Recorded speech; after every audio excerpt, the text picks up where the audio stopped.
ये है डेनी Carvajal, football दुनिया का सबसे डेंजरस और रिलायबल प्लेयर में से एक।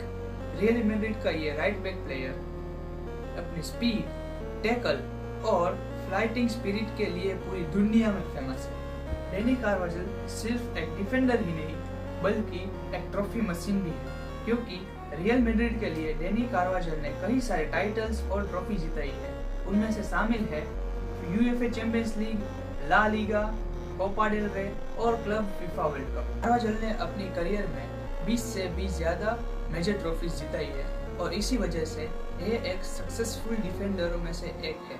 इंजरीज और कठिन समय के बावजूद डेनी कार्वाजल का कमबैक स्ट्रांगली हुआ है और कभी भी हार नहीं मानी। वो एक स्पेन नेशनल टीम के लिए भी एक की प्लेयर बन चुके हैं, एक ऐसा वॉरियर जो मैदान पर आखिरी मिनट तक लगता है।